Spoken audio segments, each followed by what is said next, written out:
அன்பு சொந்தங்கள் அனைவருக்கும் வணக்கம். எல்லாம் நன்மைக்கே. நல்லதையே நினைங்க, நல்லதையே செய்யுங்க. உங்களுக்கும் எல்லாமே நன்மைகளாக வந்து சேருங்க.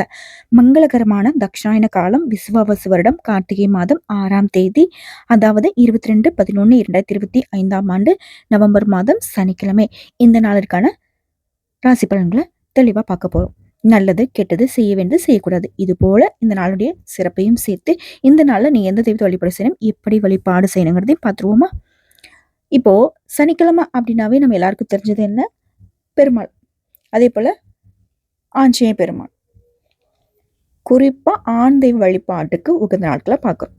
இதுல இன்னைக்கு சிம்ம ராசிக்காரங்க தெய்வங்களுக்கெல்லாம் முதல் கடவுள்னு பெயர் எடுத்த விநாயகர் பெருமானை வழிபாடு செய்ய நல்லது, மங்களம் சேரும் அப்படின்னு சொல்றேன். ஸோ சகல வெற்றிகளும் தரக்கூடிய விநாயகர் மந்திரத்தோட இந்த பதிவு நம்ம தொடங்கலாம். கஜானனம் பூத கணாதி சேவிதம் கபித்த ஜம்பு பலசார பஷதம் உமாஷிதம் சோக விநாச காரணம் நமாமி விக்னேஸ்வர பாத பங்கஜம். இந்த மந்திரத்தை யார் ஒருத்தங்க தினமும் காலையில விநாயகர் பெருமானுடைய இந்த அற்புத மந்திரத்தை 11 முறை கூறி வந்தீங்கன்னா, விநாயகர் பெருமாள் வழிபாடு செஞ்சு வந்தீங்கன்னா சகல வெற்றிகளும் உண்டாகும். இது என்னம்மா இது, எனக்கு வந்து புரியவே இல்லை அப்படின்னு சொல்றவங்களுக்கு, ஓம் தத்புருஷாய வித்மகி வக்ரதுண்டாய தீமகி தன்னோ தந்திகி பிரச்சோதயாத், இந்த மந்திரத்தை நீங்க சொல்லிக்கலாம். இதெல்லாம் எதுவுமே எனக்கு தெரியாது, ஒன்றும் பிரச்சனை கிடையாது. ஓம் விநாயகர் பெருமானை போற்றி போற்றி. முடிஞ்சுதா? ஏன்னா எந்த அளவுக்கு எளிமையான வழிபாடு நீங்க செய்ய முடியுமோ செய்யுங்க. ஏத்துப்பார். ஒரு சாணியை பிடிச்சி வைங்க, அதுலேயும் குடிகொள்வார். ஒரு மஞ்சளை பிடிச்சி வைங்க, அதுலேயும் இருப்பார். புரியுதுங்களா? சர்வசாதாரணமா தெய்வங்களை வந்து நம்ம முன்னோர்கள் அடையாளப்படுத்தல, சித்தர்கள் அடையாளப்படுத்தல. தூண்லையும் இருப்பாங்க, துரும்புலையும் இருப்பாங்க. கோயிலுக்கு தான் போகணும் கூட சத்தியமா நான் சொல்லிங்க. இந்த நாள்ல விநாயகருடைய சன்னதிக்கு தான் நீங்க போகணும், அவர்கிட்ட அங்க போயிட்டு தீபம் ஏற்றணும், பூஜை புனஸ்காரங்களாம் செய்யணும்னு கூட நான் சொல்ல கிடையாது. வீட்டுல இருந்தே, வீட்டுல கூட எல்லாம் பூஜை பண்ண முடியல, எங்க இருந்தாலும் அவரை மனசார நினைச்சுக்கிட்டா கூட விநாயகர் பெருமானே காப்பாத்துன்னு சொன்னா போதும். மழையளவு உனக்கு கஷ்டம் இருக்கட்டும், பனி போல விளக்கிடுவார். இப்ப பொதுவாகவே நவ கிரகங்கள் இருக்காங்க. அதுல யார் பேரு கேட்ட நம்ம பயப்படுறோம்? கர்மகாரகன், ஆயுள்காரகன் சொல்லக்கூடிய சனி பகவானுடைய பேரை கேட்டாலே நடுங்கி போறோம். ஆனா அவரையே நடுங்க வச்சவர் யாரு? நம்ம விநாயகர் பெருமான் தான். உலகத்தை சுத்துறதுக்கு எத்தனையோ வழிகள் இருந்தோம். ஆனா இவர் என்ன பண்ணாரு? இந்த உலகத்துக்கு யார் மூலியமா நம்ம வந்தோங்களோ அவங்க தான் நம்முடைய உலகங்கிறத தெரியப்படுத்தினார். தெய்வங்கள் ஒவ்வொரு லீலைகளையுமே நடத்துனது என்ன தெரியுமா? இப்போ எக்ஸாம்பிளுக்கு சொன்னா, ராமர் வந்து சீதையை போய் மீட்டுட்டு வர்றதுக்கு என்னங்க நேரம் ஆகும்? தெய்வங்கள் தானே அவங்க, தெய்வ அவதாரங்கள் தானே. ஆனா எப்பேற்பட்ட உனக்கு கஷ்டம் வந்தாலும் உன்னுடைய விதிமுறைகள் மாறக்கூடாது அப்படிங்கிறத உணர்த்ததுக்காக மட்டும்தான். என் சீதாதாவே நினைச்சிருந்தாலும் அவங்களும் தெய்வ பிறவிதானே. ஆனா கஷ்டப்பட்டாங்க. ஸோ கஷ்டம் வந்தாலும் நஷ்டம் வந்தாலும் தெய்வத்தை நம்புங்க, உண்மையை நம்புங்க, நீங்க உண்மையா இருங்க அப்படிங்கிறத உணர்த்தியிருக்காங்க. ஸோ அது வழியில நடக்கூடிய நமக்கு என்னைக்கும் சோதனைகள் வரலாம், ஆனா கடைசியில வெற்றி நிச்சயங்கிறத தெரிஞ்சுக்கணும். அதுக்குதான் தெய்வங்களே வந்து மனுஷ ரூபத்துல இந்த உலகத்துல வாழ்ந்து நமக்கு நிறைய விஷயங்களை சொல்லி கொடுத்துட்டு போயிருக்காங்க. புரியுதுங்களா? ஆனா அப்போ இப்போ என்ன சொல்றது, இந்த கலியுகம் வெவ்வேறு மாதிரி தெய்வங்களையே வந்து வேற மாதிரி பேசக்கூடிய நிலையில தெய்வங்களுக்கே வந்து சோதனைகள் தான். சரி, அது ஒரு புறம் இருக்கட்டும். ஆன்மீகத்தை நம்பக்கூடிய, ஆண்டவனே துணை என்று வாழக்கூடிய சிம்ம ராசி அன்பு சொந்தங்களே, இந்த நாள்ல நீங்க விநாயகர் பெருமானை வழிபாடு செய்யறது சிறப்பு. ஸோ அவரை நீங்க எப்படி வழிபாடு செய்யணும் அது முதல்ல சொல்லிடுறேன். ஏன்னா பெருசு சொல்ல போற, அருகம்புல் மாலையை போடு, அதுக்கப்புறம் அவருக்கு பிடிச்சமான மோதகத்தை நைவேத்தியம் வச்சு படைச்சிட்டு தோப்புக்கரணம் போடுன்னு சொல்ல போறேன், மண்டையில குட்டிக்கோன்னு சொல்ல போறேன். அதானே அப்படின்னு கேட்டீங்கன்னா, அது நம்ம எல்லாருக்கும் தெரிஞ்சது, சின்ன வயசுல நம்ம பார்க்கக்கூடிய விஷயம். ஆனா இவரை நீங்க வழிபாடு செய்யணும் அப்படின்னா இந்த முறைகளை நீங்க கையாளலாம். ஆனா நான் திரும்பவும் சொல்றேன், இதெல்லாம் நீங்க செய்யணுன்ற அவசியம் கிடையாதுன்னு சொல்லிடுறேன். இப்போ விநாயகர் பெருமான நாளைய தினம் சனிக்கிழமை இல்லையா, பிள்ளையார் கோயிலுக்கு போங்க. ஒரு தேங்காய் எடுத்து உடைச்சு 2 முடிகளுமே நெய் விட்டு விளக்கேற்றிட்டு வாங்க. இது போல 5 சனிக்கிழமை இப்போ பண்ணிட்டு வாங்க. உங்களால முடிஞ்சா சில ஏழைகளுக்கு அவங்க கடன் பிரச்சனை தீர ஏதாவது உதவி பண்ணுங்க, இல்லை அன்னதானம் பண்ணுங்க. இதே போல தொடர்ந்து 7 செவ்வாய்க்கிழமை பண்ணாலே சிறப்பு. செவ்வாய்க்கிழமையில அரளி மாலை அல்லது செந்நிற பூக்களை சாற்றி வழிபாடு செய்தா நினைத்த காரியங்கள் நிறைவேறும். இது நம்ம இன்னைக்கு மட்டும் தான் வழிபாடு செய்யணுமா அப்படின்னா அப்படிலாம் கிடையாது. நேரம் காலம்லாம் அந்த தெய்வத்துக்கு கிடையவே கிடையாது. ஆனா என்ன ஒண்ணு இந்த நாட்கள் அப்படிங்கிறது கூடுதல் பலன் வேகமா கிடைக்குங்கிறதுக்கு தானே சொல்லப்படுது. இதோட நம்ம எல்லாருக்கும் தெரியும். சனி பகவானே வந்து விநாயகர் பெருமானை பிடிக்க ஆசைப்பட்டு போயிட்டு போயிட்டு திரும்பி வந்தது. கிட்ட நெருங்க கூட விடல. சரிங்களா? என்ன பண்ணிட்டாரு கடைசியில சனி பகவான்? எப்ப சாமி உன்னை வந்து என்னால ஒண்ணுமே பண்ண முடியல. இப்படிப்பட்டு எனக்கே ஆட்டம் காட்டிட்ட. எனக்கு வந்து அருள் கொடு அப்படின்னு சொல்லி கேட்டுக்கிட்டாராமா. ஸோ அப்போ சனீஸ்வர பகவானுக்கு முன்னாடி தோன்றி, சனீஸ்வரா காரணம் இல்லாத உன்னுடைய சக்தி வந்து தவறாக நடந்துடக்கூடாது அப்படின்றதுக்காக தான் நான் உனக்கு இந்த மாதிரி ஒரு சோதனையை கொடுத்தேன். ஆனால் நீ இன்றைய நாள்ல இருந்து நான் உனக்கு வந்து அருள் கொடுக்குறேன். ஆனால் என்ன வணங்கக்கூடிய பக்தர்களை நீ பிடிச்சு துணுப்படுத்தக்கூடாது அப்படின்னு சொல்லிட்டு ஆசி அளித்து மறந்தாராமா. அதனால தான் சனிதோஷம் இருக்கிறவங்க விநாயகர் பெருமான அவருக்கு உகந்த நாட்களில் வழிபாடு செய்கிறப்போ சனிபவனுடைய தோஷம் முற்றிலும் உங்களை வந்து விட்டு விலகுங்கிறது உண்மை. ஸோ விநாயகர் பெருமான் நம்ம வழிபாடு செய்ய போகிறோம். சனி பகவான் தரக்கூடிய சோதனைகளாகட்டும் கெடுபலங்களாகட்டும் அதை வந்து நம்மளை விட்டு விலகி நிற்க வழியை தேடிக்க போகிறோம். ஸோ இதனால் இந்த தெய்வத்தை வழிபாடு செய்ய சிம்மத்திற்கு சிறப்பு உண்டு. சரிங்க, சிம்ம ராசிக்கு இந்த நாளுக்கான பலன்களை பார்க்கலாம். எதிர்பார்த்த வேலைகள் தங்கு தடையில்லாமல் முடியும். தாய் வழி உறவுக்காரங்கிட்ட கருத்து வேறுபாடுகள் வந்தாலும் அது வந்து நீங்கும். பணப்பற்றாக்குறையை சாமர்த்தியமாக சமாளிப்பீங்க. உங்களுடைய மகனுக்கோ மகளுக்கோ நல்ல வரன் அமையும். அதேபோல் தொழிலில் லாபம் அதிகமாகும். உத்தியோகத்தில் சக ஊழியர்களால் நிம்மதி கிடைக்கும். உழைப்பால் உயர்வை பார்ப்பீங்க. கூடவே குழந்தை பாக்கியம் எதிர்பார்த்துட்டு இருந்தவங்களுக்கு வீட்டில் விரைவில் மழை சத்தம் கேட்கும். கோர்ட்டு கேஸ் வழக்கு சம்பந்தமான இழுபறிகள் நீங்கி நல்ல முடிவுகள் ஏற்படும். பூர்வீக சொத்துக்களில் இருந்து வந்த வில்லங்கங்கள் தடைகள் நீங்குது. உங்களுக்குரிய பங்கு தொகையும் வந்து சேரும். விருந்தினர்கள் வந்து போவாங்க. உடல்நலம் சிறப்பாக இருக்கும். தொழில் செய்கிறவங்களுக்கு வேலையாட்கள் ஒத்துழைப்பாக இருப்பாங்க.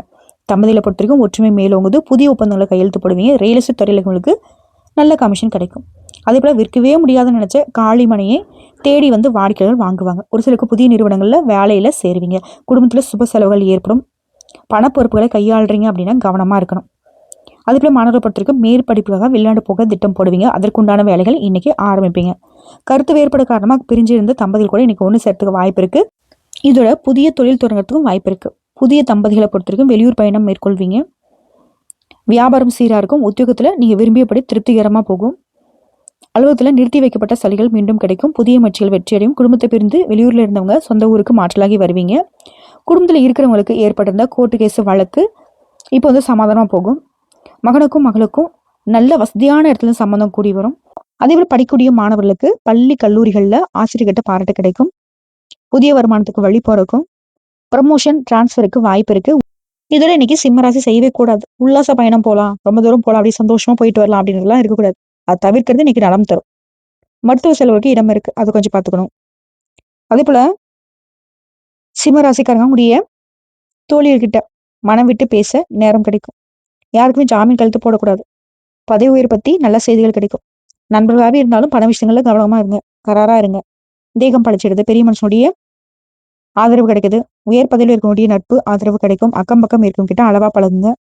உத்தியோகத்தில் நிறை குறைகள் இருக்கதான் செய்யும், அனுசரிச்சு போங்க. அதே போல மாணவர்கள் வந்து மேல் படிப்பாக கடல் கடந்து போறதுக்கு வாய்ப்பு இருக்கு. இதோட ஷேர் மூலம் பணம் வரும். வசதி வாய்ப்புகள் கூடுது. மேலும் எதிர் வீட்டுக்காரங்கிட்ட இருந்து சண்டை சச்சரவு விலகுதுங்க. சில்லறை வியாபாரிகள் கூட கூடுதல் லாபம் கிடைக்கும். அதே போல முயற்சி செய்த காரியம் இன்னைக்கு முடிக்காம இருக்க மாட்டீங்க. பழைய கடன்கள் அடைபடும். கடன் சுமை குறையுது. அதே போல சரியான வேலை இல்லைன்னு சொல்லிட்டு வருத்தப்பட்டவங்களுக்கு நல்ல நிறுவனத்திலிருந்து வேலை அமையும். அதே போல தொழில் செய்றீங்க, வியாபாரம் செய்றீங்க அப்படின்னாக்க புதிய கிளைகள் திறக்கிறதுக்கு வாய்ப்பு இருக்கு. தந்தை சொல்லுக்கு செவி சாய்க்கிறது நலம் தரும். சொந்தம் பிளாட்டு நிலம் வாங்குறதுக்கான உடைய ஆசைகள் இன்னைக்கு கைகூடி வரும். குறிப்பா இன்னைக்கு யார்ட்டையும் வாக்குவாதம் பண்ணாதீங்க. தேவையில்லாத விஷயங்கள்ல மூக்க நுழைக்காதீங்க. இறைவனை மட்டும் பிரார்த்திக்கிறது நல்லது. பல காரிய தடைகள்ல இருந்து நம்ம தற்காத்துக்க முடியும். இதோட இன்றைய நாள்ல வள்ளல்களுடைய உதவி கிடைச்சு வளர்ச்சி கூடும் நாள். மேலும் அறகுறையா நின்று போன வேலையை கூட இன்னைக்கு தொடங்கி முடிச்சுப்பீங்க. வருமானம் திருப்திகரமா இருக்கும். இதைத் தொடர்ந்து இடமாற்றம் சார்ந்த சிந்தனைகள் தோன்றுங்க. உறவுகள் வழியில ஒத்துழைப்பு ஏற்படும். தொழில் சார்ந்த சிந்தனைகள் மேம்படுது. ஆரோக்கியம் தொடர்பான ஆலோசனை கிடைக்கும். கால்நடை பணிகள்ல கவனமா செயல்படணும். சிந்தனைகள்ல சின்ன சின்ன குழப்பங்கள் தோன்றி மறையுதுங்க. ஒட்டுமொத்தமும் பக்தி நிறைந்த நாள், பணவரவு நிறைந்த நாள், அதிர்ஷ்டம் கொடுக்கக்கூடிய நாள்னு சொல்லலாம். கூடவே இன்னைக்கு தைரியமா சில முக்கியமான முடிவுகள் எடுப்பீங்க. கூட பிறந்தவங்க ஒத்துழைப்பா இருப்பாங்க. அரசாங்க விஷயங்கள்ல பொறுமை அவசியம். புதுசா வண்டி வாகனம் வாங்கக்கூடிய முயற்சிகள் கைகூடும். உடைய கருத்துக்களுக்கு மதிப்பு அதிகமாகுது. மறைமுக தடைகளை வெற்றி கொள்வீங்க. குடும்பத்துல இருந்து கருத்து வேறுபாடுகளும் மறையுது. மறதி பிரச்சனை குறையுது. பார்வை தொடர்பான பிரச்சனைகளுமே சரியாகுது. முதலீடு சார்ந்த எண்ணங்கள் மேம்படுது. பெருந்தன்மையான செயல்பாடுகளால உங்களுக்கு மதிப்பு மரியாதை உயருது. அரசியல்வாதிகள் உடைய பேச்சுக்கள்ல நிதானத்தை கடைபிடிக்கணும். மேலிடம் சொல்றதுக்கு நீங்க ஆமா சொல்லிதான் ஆகணும். தேவையில்லாத எந்த ஒரு எதிர்ப்பையும் தெரிவிச்சிடாதீங்க. குறிப்பா எந்த ஒரு ஆதாரம் இல்லாம யார்ட்டயும் வந்துட்டு பேசிடாதீங்க. குறிப்பா எதிர்க்கட்சிக்காரங்க கிட்ட ரொம்ப கவனமா இருக்கணும். மத்தபடி உழைப்பு மேம்படக்கூடிய நாள் தான். அதே போல விவசாயிகளுக்குமே இன்னைக்கு மேன்மை உண்டு. விவசாய பணிகள் நீங்க நினைச்சபடியே இன்னைக்கு நடக்கும். நீங்க கேட்ட இடங்கள்ல கடன் உதவி கிடைக்கும். இதையடுத்து பெண்களுக்கு வீட்டை நிர்வாகம் பண்றீங்களோ, இல்ல வேலைக்கு போறீங்களோ, இல்ல சொந்தமா தொழில் செய்றீங்களோ, இன்னைக்கு நீங்க எடுத்த காரியங்கள் சிறப்பா முடியும். பணத்துக்கு குறைவில்ல. சொத்து பத்துகள் வாங்க கூட வாய்ப்பு இருக்கு. ஒரு சிலருக்கு மறதி கூட சரியாகும். ரொம்ப நாளா உங்க மனச உறுத்திட்டு இருந்த ஒரு சங்கடமான விஷயம் இன்னைக்கு உங்கள விட்டு விலகி போகும். நீ எதிர்பார்த்த ரொம்ப நாளா பார்க்கணும்னு நினைச்ச உங்க அன்புக்கு உரியவங்கள பார்த்து சந்தோஷப்படுவீங்க. அது வந்து பழைய உறவுகள் ஏதாவது ஒண்ணு வச்சுக்கோங்க. உறவுக்காரங்களா இருக்கலாம், இல்ல கூட பிறந்தவங்களா இருக்கலாம், இல்ல நண்பர்களா இருக்கலாம், இல்ல ஏதாவது ஒரு வகையில உங்களுக்கு மனசுக்கு பிடிச்ச ஆட்களாக இருக்கலாம். சோ ஒட்டுமொத்தமா இந்த நாள்ல சிம்ம ராசிக்கு மனிதர்களாலுமே நன்மைகள் உண்டு. குறிப்பா இந்த நாள்ல விநாயகர் பெருமானை வழிபாடு செய்ய மறந்துடாதீங்க. இதோட இந்த நாள்ல உங்களுக்கு அதிர்ஷ்டம் தரக்கூடிய திசை கிழக்கு. அதிர்ஷ்டம் தரக்கூடிய எண் 7. அதிர்ஷ்டம் தரக்கூடிய நிறம் நீல நிறம். இந்த அதிர்ஷ்டம்ங்கிற விஷயத்த உங்களுக்கு எங்க தேவையோ அங்கெல்லாம் பயன்படுத்திக்கோங்க. இதை அடுத்து நட்சத்திர பலன்களை பார்க்கலாங்க. மகம், புறம், உத்திரம் 1ஆம் பாதம். முதல்ல மக நட்சத்திரத்தை பொறுத்த வரைக்கும் இந்த நாள்ல உங்க சிந்தனைகள்ல மேம்பாடு தரக்கூடிய நாளா இருக்கு. இதையடுத்து செயல்பாடுகள் இருந்த தடைகள் மறையுது.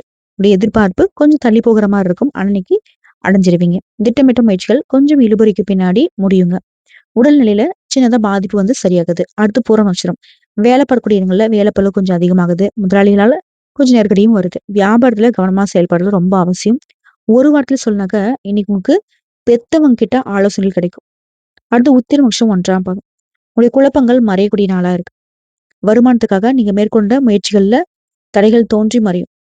கடன் கொடுத்தவங்க கிட்ட கொஞ்சம் உஷாரா இருங்க. ஏன்னா திடீர் நெருக்கடியை கொடுத்துருவாங்க. சோ நீங்களே முன்னாடியே ஃபோன் பண்ணிட்டு கடன் கொடுத்தவங்க கிட்ட எச்சரிக்கையா நீங்களே பேசி வச்சிருங்க. இன்னைக்கு வந்து பணம் வராதுங்க. நான் ஓரளவுக்கு பார்த்து குடுக்குறேன் அப்படின்ற மாதிரி. இல்ல நீங்க பணமே குடுத்தாலும் உங்கள வந்து நெருக்கடிக்கு உள்ளாக்குறதுக்கு ரெடியா நிக்கிறாங்க. ஸோ சிம்மராசிக்காரங்க இன்னைக்கு எது செஞ்சாலும், எத பேசினாலும் கொஞ்சம் ஒரு முறைக்கு பலமுறை யோசிச்சு பேசுறது, ஒரு முறைக்கு பலமுறை திட்டம் போட்டுருக்கிறது. இது போல கொஞ்சம் என்ன சொல்றது விழிப்புணர்வோட இருந்துட்டா சிறப்பான நாள் தான். எல்லாத்துக்கும் மேல ஒண்ணும் பிரச்சனை கிடையாது. எல்லாத்தையும் சமாளிக்க முடியும். ஏன்னா, நீங்க விநாயகர் பெருமான வழிபாடு செஞ்சுட்டீங்க. எங்கம்மா நாங்க செஞ்சோம். ஒண்ணும் பிரச்சனை இல்ல. இந்த நிமிஷம் விநாயகர் பெருமானை மனசார நினைச்சுக்கிட்டு, ஓம் விநாயகர் பெருமானை போற்றி போற்றுன்னு கமெண்ட் பாக்ஸ்ல எழுதிடுங்க. இந்த நிமிஷமே நீங்க இவர வழிபாடு செஞ்சுட்டீங்க. சோ நாளைய தினம் உங்களுக்கு நன்மையை மட்டுமே கொண்டு தொடங்கும் முடியும். வாழ்த்துக்கள்ங்க. குறிப்பா நீங்க படுக்கையிலேருந்து எந்திரிக்கும்போது விநாயகர் பெருமானை மனசார நினைச்சுக்கிட்டு 2 உள்ளங்கையும் நல்லா தேய்ச்சுட்டு, உள்ளங்கையில நம்முடைய விநாயகர் பெருமான் குடிக்கொண்டிருக்கார் அப்படின்னு நினைச்சுக்கிட்டு, அவர நினைச்சுட்டு இந்த நாள தொடங்கி பாருங்க. நீங்களே மாலை நேரத்துல வந்து கமெண்ட் பாக்ஸ்ல எழுதுங்க. இன்னைக்கு ஓரளவுக்கு இந்த எல்லாத்தையும் சமாளிச்சுட்டேன் அப்படின்னு சொல்லிட்டு. பொதுவா இந்த நாள்ல நடக்கிறது எல்லாம் உங்களுக்கு நல்லதாவே நடக்கும். இருந்தாலும் அப்படி இப்படின்னு ஏதாவது கொஞ்சம் சங்கடங்கள் வந்தாலும் அத சமாளிக்க முடியுங்கிறதுக்கு தான் இந்த விഘ്னங்களை தீர்க்கக்கூடிய விநாயகர் பெருமானை வழிபாடு செய்யுங்கன்னு சொல்றது. சரிங்களா? இந்த பதிவு உங்களுக்கு பிடிச்சிருந்தா வீடியோக்கு லைக் பண்ணிடுங்க. நம்ம சேனல் சப்ஸ்கிரைப் பண்ணிக்கோங்க. மேலும் பிடிக்குனாக்கா ஃப்ரெண்ட்ஸ் அண்ட் ஃபேமிலிக்கு ஷேர் பண்ணுங்க. கொஞ்ச நாளா வந்து உங்களுக்காக நான் வேண்டிக்கிறத பத்தி கேட்கறது இல்ல. ஏன்னா நம்பிக்கை இருந்துச்சுன்னா, நாங்க வந்து உங்களுக்காக வேண்டிக்கிறோம் அப்படின்றது உங்களுக்கு தோணுச்சுன்னா, கமெண்ட் பாக்ஸ்ல நிச்சயமா எழுதுங்க. உங்களுடைய பேரு, ராசி, நட்சத்திரம். உங்களுக்கு எந்த மாதிரியான வேண்டுதலுக்காக நாங்க வேண்டிக்கணும் அப்படின்னு நினைக்கிறீங்க? எந்த மாதிரியான வேண்டுதலுக்காக நாங்க பூஜை பண்ணணும்னு நினைக்கிறீங்க? கண்டிப்பா எழுதுங்க. உங்களுக்காக வேண்டிக்கிறதுக்கும், உங்களுக்காக பூஜை பண்றதுக்கும் எங்களுக்கு மிக்க மகிழ்ச்சி.